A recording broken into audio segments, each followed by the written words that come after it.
Good afternoon and welcome to another another webinar. Sorry about that, of Nal'ibali.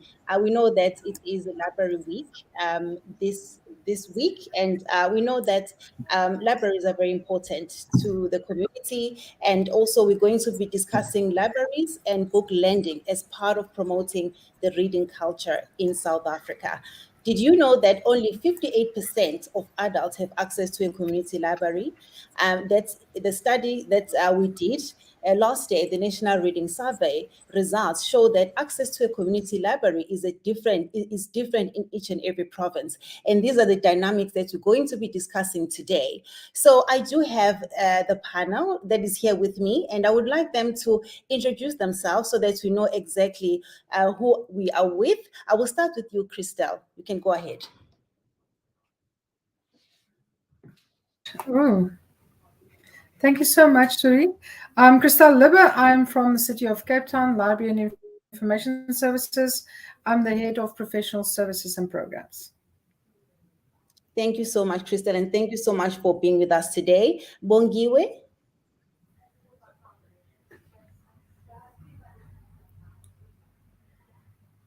Bongiwe, you can go ahead. Valeliso. Good afternoon, everyone. Can you hear me? Yes, we can. My name is Bongiwe Soyikima Valeliso. I am the librarian at the Karieja Library in Karieja in the Eastern Cape. Thank you. Thank you so much, Bongiwe, and you're welcome as well. And Richard?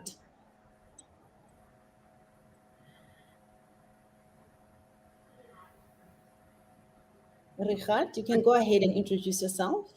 Thank you so much, Siri. I'm Richard Leroux. I work for Nal'ibali as the provincial coordinator for Mpumalanga, and my passions, I must rather say, are libraries and children.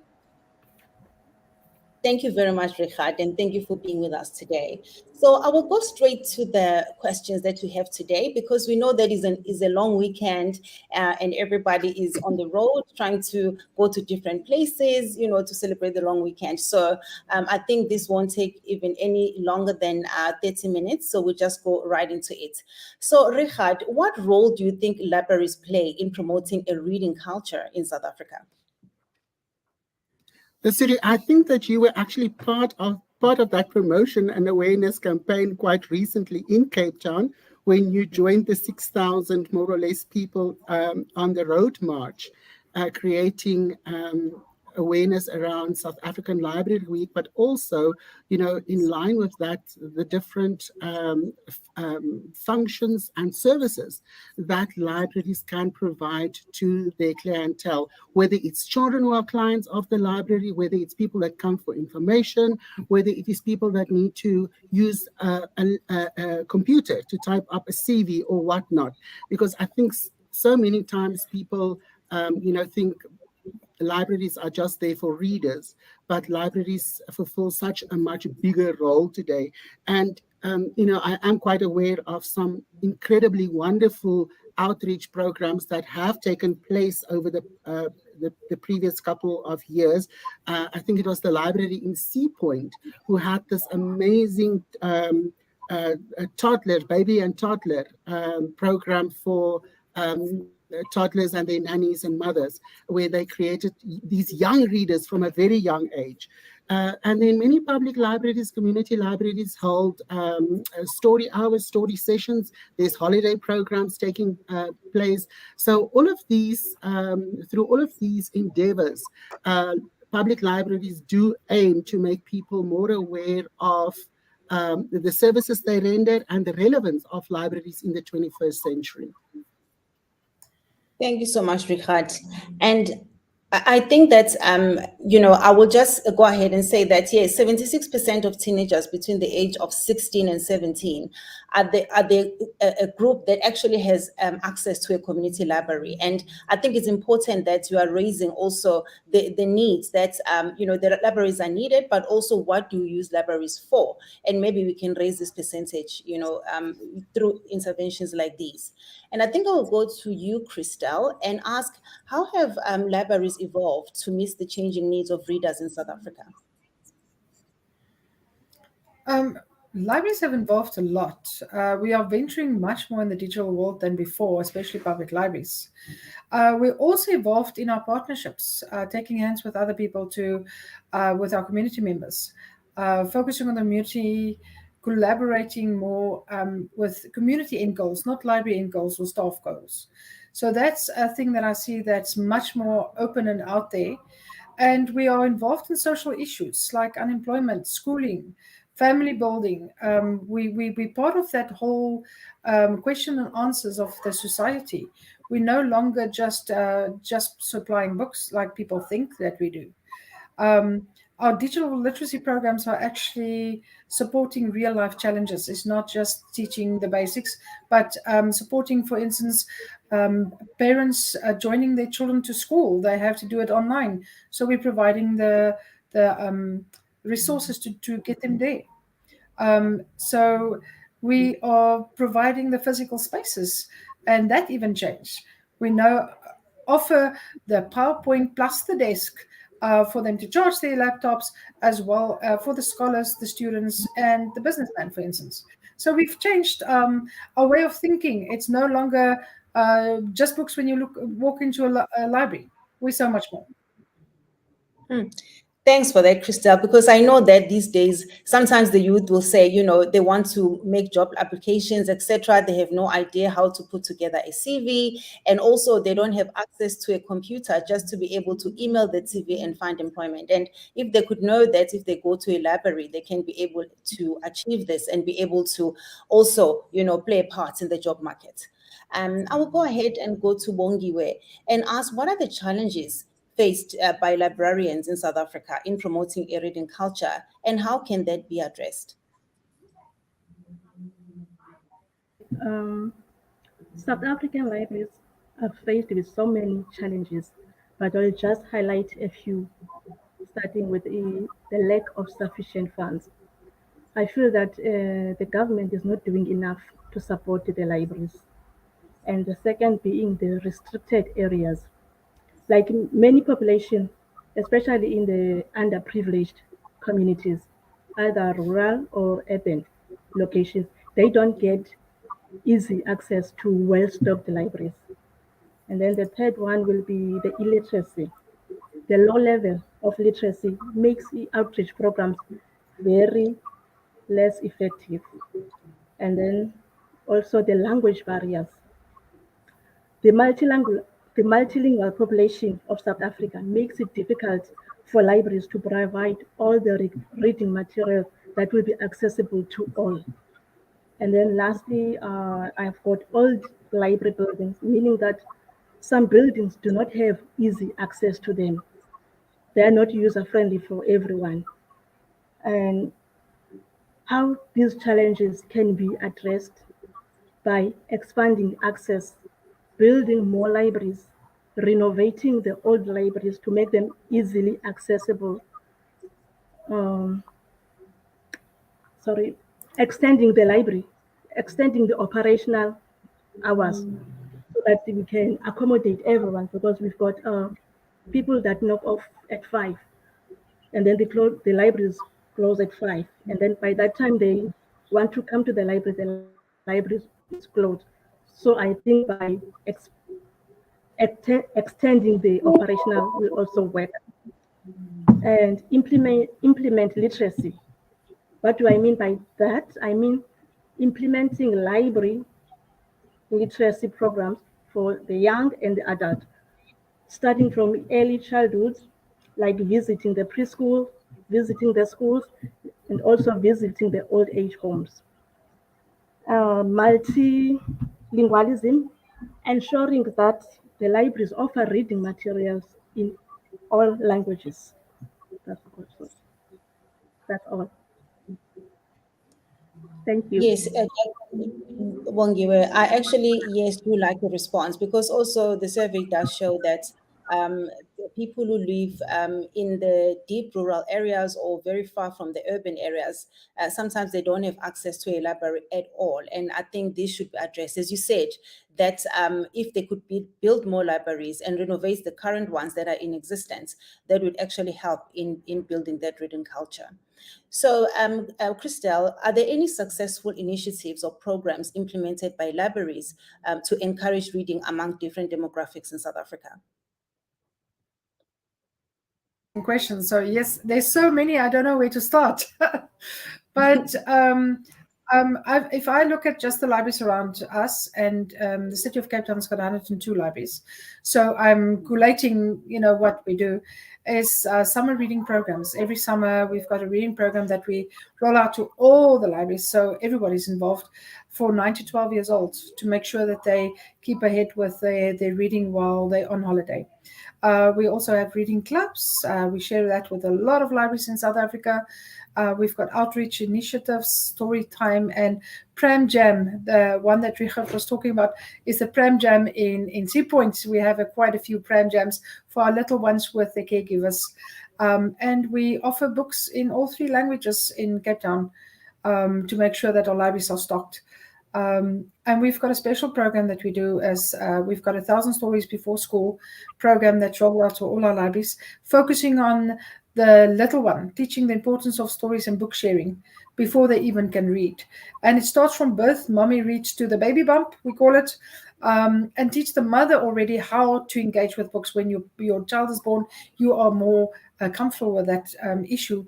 And by the time that the children are going to school, and before they even get to read themselves, they know about books, they know about story time, they know about the discipline of listening. So it's all kind of skills we're putting out there.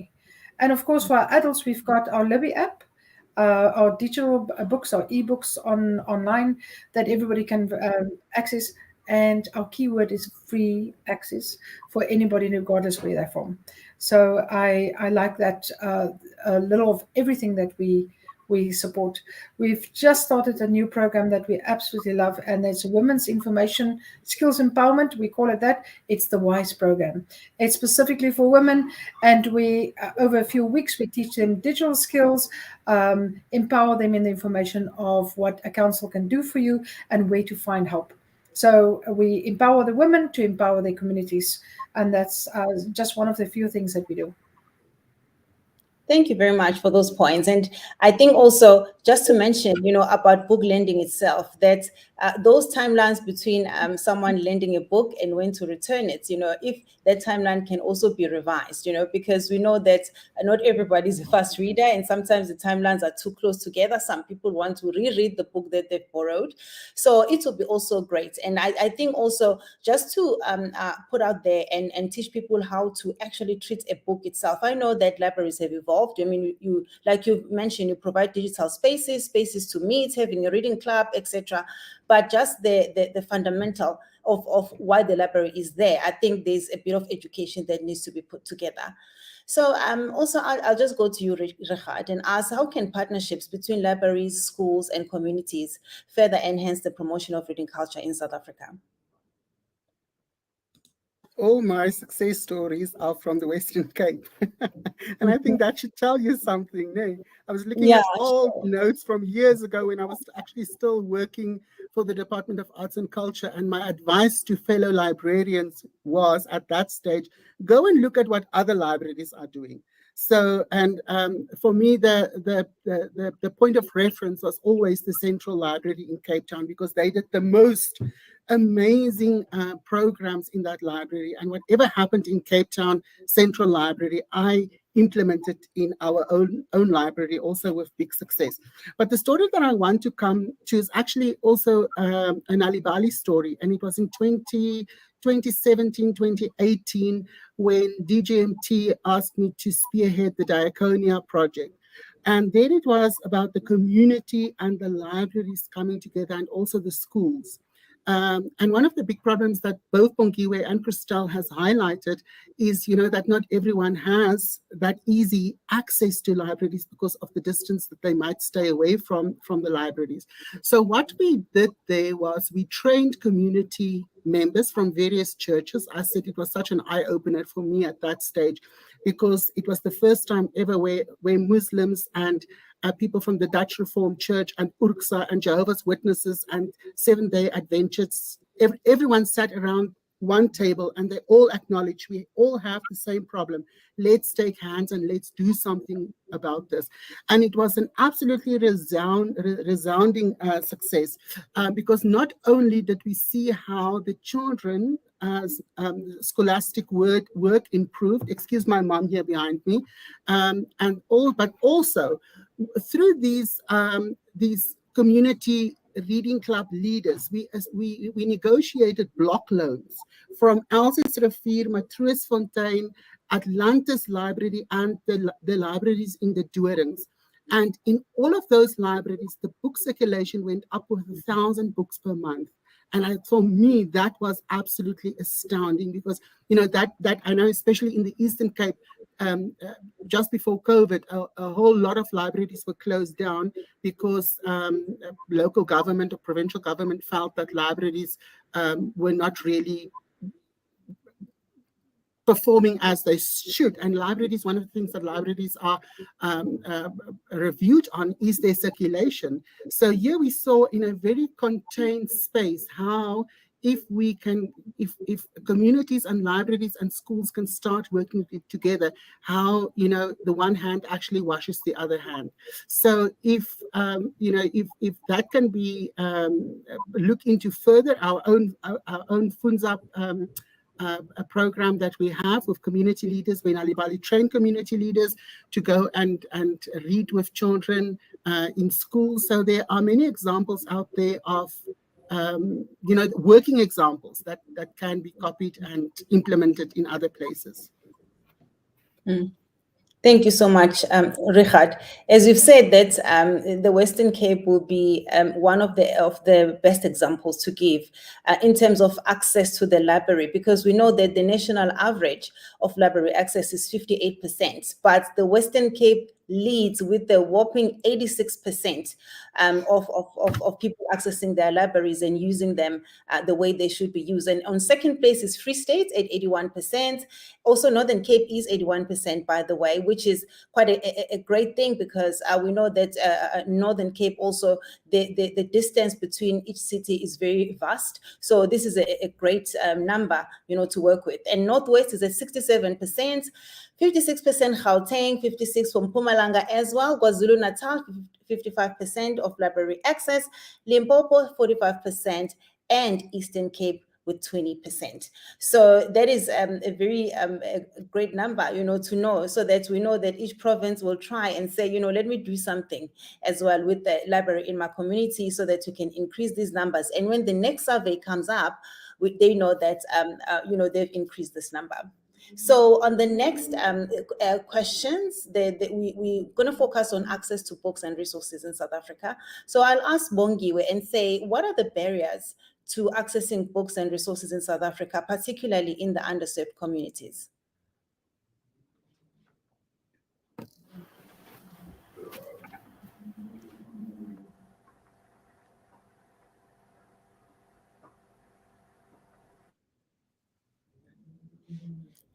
Bongiwe, you're on mute. Yeah. There are several obstacles that are preventing the South African underprivileged communities from having access to books and other resources. And I will name limited infrastructure. Due to insufficient infrastructure development, many underprivileged communities do not have libraries at all. Or if they do have libraries, they've got libraries that are not well stocked. And financial constraints. The low-income households, like they won't have money to travel to the library if the library is not within the walking distance. So that also is an obstacle.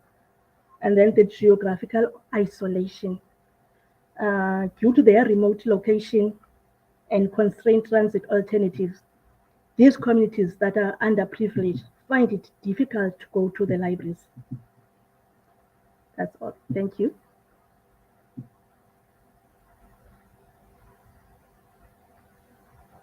we do have pop-up libraries, I'll call them. We have libraries on wheels.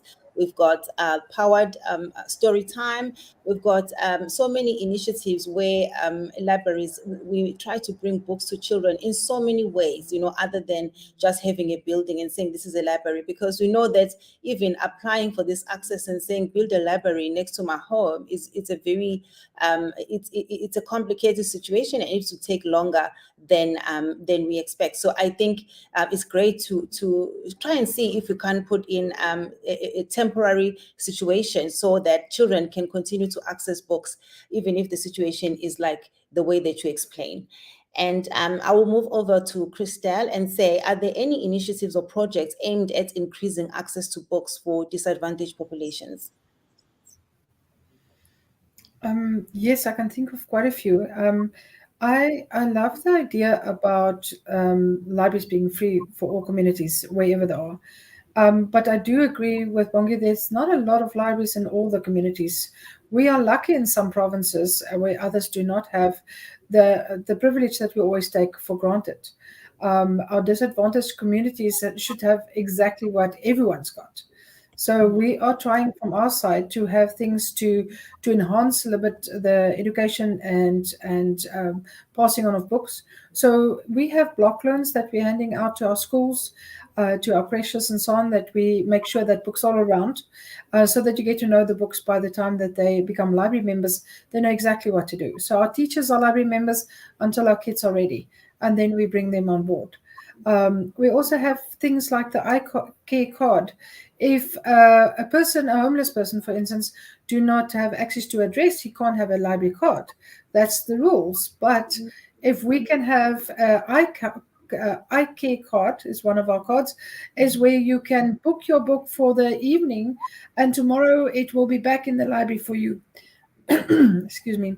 So it means that you don't have to, you read it in the library while you are sitting there, and tomorrow the book will be available for you for the period until you finish the book.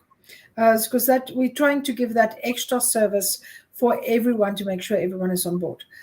We have the one thing that I think libraries are at the last bastion for support for people that have less than others, because you do not have to have the money to have access to the library. You just have to have the card.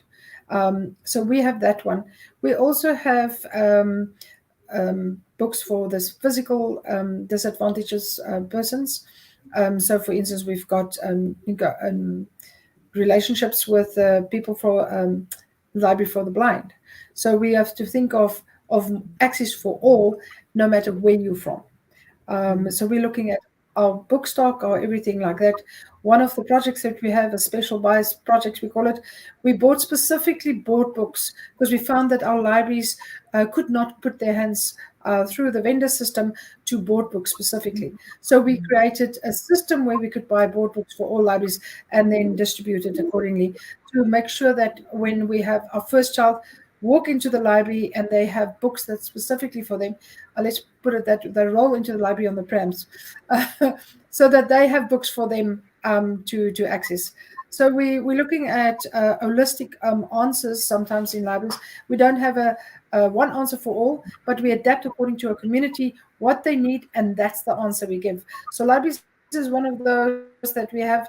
It's not just a lending library. It's lending on so many different levels depending on where we are, and that's why community-based libraries are crucial.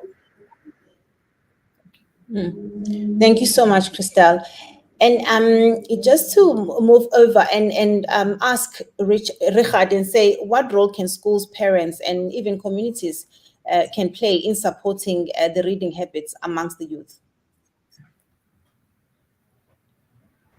So yes, like Christelle and Bongiwe just mentioned, even when we do have libraries in schools, these libraries are not always well stocked. And one of the things that comes to mind is a book drive. And we also, referring back to the previous project that I spoke about in the Doerings, we established 49 reading clubs through the community in that area. And I remember one day the librarian phoned me, Helena Cowley, and she said, "I'm so cross with you." I said, "Why?" She said, "I don't have one children's picture book in this whole library. It's all out in the valley." I said, but Elena, isn't that absolutely wonderful? Because, where have you ever heard of a library not having books? It's all out on loan to the community. But what we did then is we sent out a call through Diaconia, and we managed to raise 4,000 books. And these books was then given to the Durance Library to help with the shortage of reading material that occurred because of all the reading clubs that was active in the valley. And that is something, we all have books in our home from when we were children or from when our children were children, and those books are no longer really being used. And I think, that is something that we can consider is a book drive like that, and identify a school library that can benefit from that. I also know through the Nal'ibali project here locally, one of the primary schools was so impressed with the results that the children achieved from one academic year to the next academic year, when they had a budget on the SGB to sign on an additional educator. They decided as a school, because they had a library, but the library was closed, they decided that they are not going to hire an additional educator, they are going to hire a librarian. And then they implemented library periods from grade R right up to grade 7, because they could see the benefits of a full-time library periods, reading periods on the timetable. So it's through these kinds of initiatives and getting the community involved and making everyone aware of the benefits of reading that we can actually start achieving something. Because if we continue working in silos, we cannot achieve so much. But like Christelle said earlier, through partnerships, we start to see a change in communities. Thanks, Richard. I will just quickly move also to Bongiwe to ask her about the reading spaces. How can libraries create inclusive spaces for programs to attract and retain young readers?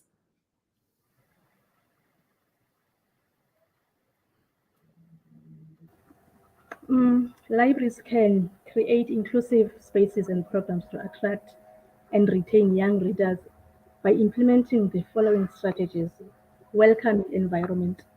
For young readers to feel comfortable exploring and interacting with the library materials, a warm and secure environment is necessary.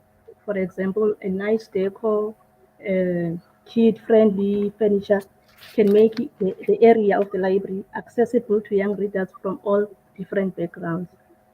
Cultural celebration. The libraries could organize cultural celebration, festival, and themed events that celebrate diversity and also promote cultural awareness. Accessibility. Ensure that the library programs, resources, and facilities are accessible to children and youth with disabilities by providing accommodations, adaptive technologies, and inclusive programming. Promotion and outreach. You can use social media, school visits, word of mouth to promote library programs and services to young readers and their families. Engaging programs, establishing book clubs and interactive workshops. For young readers, interactive and captivating content makes reading exciting. So I think by implementing these inclusive strategies, libraries can create a vibrant, engaging, and welcoming spaces. Thank you.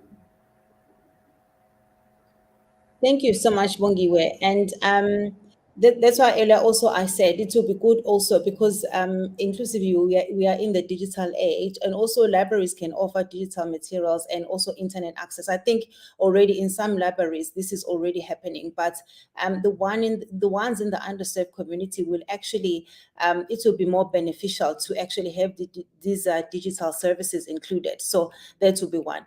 And I think now we've reached the end of our webinar, and I will just ask one last question, and all of us, one by one. I think, Crystal, I'll start with you, Bongiwe, and then Rehat to close off. So I will just say, how can libraries continue to evolve and innovate to remain relevant and impactful in promoting the reading culture in South Africa? Crystal? ask the people, speak to the people, communicate. Be where they are, whatever platform they are, be there. If they're in the community, you should be in the community. Um, we should have a deeper understanding and reach across all levels. Our biggest problem is that people do not know what libraries do anymore, and they do not think that our role is valuable. And if we do not start speaking up in libraries and showcase what we have and make sure that we're part of the conversation, we're never going to get anywhere. So libraries are too quiet and not showcasing what they're doing. We should be a trusted institution, approachable from any angle, and be part and in the middle of our communities thriving and moving up. So that's why I see where we're going. Hmm.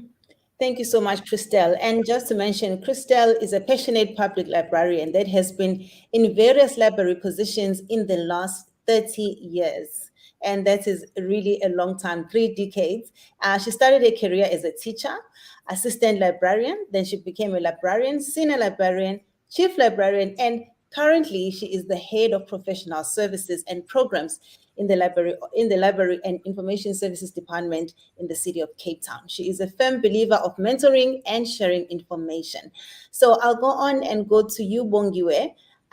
What is your response in terms of the last question that I posed? How can libraries continue to evolve and innovate to remain relevant and impactful in promoting the reading culture in South Africa? I think promotion and marketing. Libraries can employ creative strategies to attract patrons, such as social media campaigns, newsletters, and outreach programs. And also have flexibility and adaptability. Libraries must remain flexible and adaptable to changing societal needs and technological advancements. This may involve regular reassessing services and soliciting feedback from the patrons. Thank you. Thanks. And also to mention, Bongiwe is also a librarian, by the way, at Kariyega Town Library in Eastern Cape. She holds a BTEC in Library and Information Services from NMMU and has been working as a librarian for more than 15 years. The NMU is such a tongue twister, so forgive me for that one. Also, Bongi is a mother of four, and she oversees daily operations of the Kariyega Library, and also she enjoys creating and supporting reading groups. So thank you so much, Bongi, and thank you for being with us. So, Richard, what is your last comment just to close? So I actually want to touch on something that Jeff just said in the comments when he was commenting on the fact that libraries are not well funded, and we know that in the previous financial year, the budget for libraries was dropped with almost 26 million rand. That is a huge drop in budget, and something that Jeff mentioned there is, collaboration and how we can work together. But he mentioned other state departments. And I always want to say, you need to look at all the kinds of businesses in your community. And like Christelle said, you need to speak to people that come into your library. You need to speak to people when you are in the community, because that is also something that Naomi Bates, one of the foremost librarians in the USA, said a couple of years ago, something that librarians are guilty of. They sit behind their counters. And she said that as librarians, we need to get out from behind our counters into our communities, onto the floor of the library, out the door of the library, to find out exactly what the needs of our communities are and address that. And I must say, I find it sad. We speak about innovation, and even the president of LIASA, Nazim Hadi, was speaking about funding and innovation the other day. But when you go to libraries, and I know Christelle mentioned some wonderful programs that are happening in some libraries, but for the majority of libraries, it's still story hours, still spelling bees, still chess. chased. Sorry, it's the same things that happened 30 years ago. Libraries are just continuing with that. And my advice to librarians would be go and find a connection out there in your community that can bring something new to your library, something exciting. Go and look at magazines like Fast Company, get ideas from there. It will tell you what is important to the tech savvy generation that we are trying to serve today, instead of just continuing with these old school programming.